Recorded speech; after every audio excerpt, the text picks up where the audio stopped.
आज के इस वीडियो में डम्मी टिकट के बारे में डिस्कस करूंगा। आपने बहुत बार सुना होगा कि रिटर्न टिकट के नाम पे डम्मी टिकट ले लीजिए ताकि आपका जो रिटर्न टिकट का रिक्वायरमेंट है वो कंपनसेट हो जाएगा। ओके, तो क्या ये डम्मी टिकट लीगल प्रैक्टिस है या फिर इलीगल है, कानूनी है या फिर गैर कानूनी है, उसके बारे में डिस्कस करूंगा। ये dummy ticket completely legal practice है, लेकिन इसका जो इस्तेमाल कई जगह में जब किया जाता है तो वो एक इलीगल प्रैक्टिस हो जाता है। पहले मैं आपको बताता हूँ कि डम्मी टिकट का इस्तेमाल क्या होता है जो सही तरीके से किया जाता है और इसको कैसे इशू किया जाता है। डम्मी टिकट मोस्टली एक आइटिनरी समझ लीजिए, जो आपका फ्लाइट शेड्यूल्ड है, एक अनपेड टिकट है आपके लिए जिसका एक निर्धारित वैलिडिटी रहता है, कुछ पर्टिकुलर ड्यूरेशन के लिए वैलिड रहता है। डम्मी टिकट एक अनपेड टिकट है जो एक पर्टिकुलर ड्यूरेशन के लिए वैलिड रहता है। उस समय तक अगर आपने उसको कंफर्म नहीं करा, पेमेंट नहीं करा, तो वो अपने आप कैंसिल हो जाता है। ओके, इसको डम्मी टिकट बोलते हैं। अब ये टिकट का इस्तेमाल मोस्टली कब होता है, जब हमारे पास एक कंफर्म ट्रैवल डेट नहीं होता है, या फिर मान लीजिए हम कोई कंट्री का वीज़ा अप्लाई कर रहे हैं, European visa, Schengen visa apply कर रहे हैं, या फिर कुछ ऐसे कंट्रीज़ होते हैं जिनका वीज़ा एप्लीकेशन के साथ आपको आपका आइटिनरी देना होता है।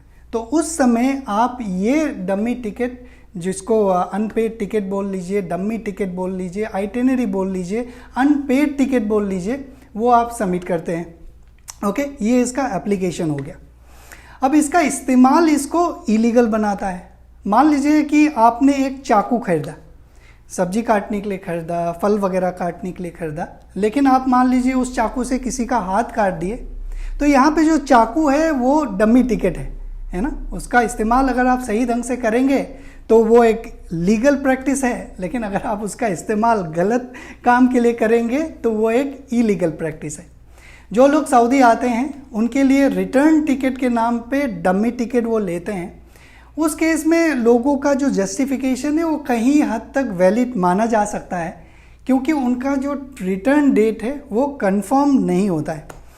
उस केस में एक पर्टिकुलर बुकिंग कर लेते हैं कंफर्म्ड पीएनआर के साथ में, उसका एक ड्यूरेशन रहता है, वैलिडिटी रहता है, और उस दौरान अगर उन्होंने पेमेंट नहीं करा, कंफर्म नहीं करा उस टिकट को, तो वो ऑटोमेटिकली कैंसिल हो जाता है। अगर आपका return ticket, return duration schedule अगर कंफर्म नहीं है तो आप भी डमी टिकट करवा सकते हैं, लेकिन उसका इस्तेमाल सही तरीके से करना ज़रूरी है।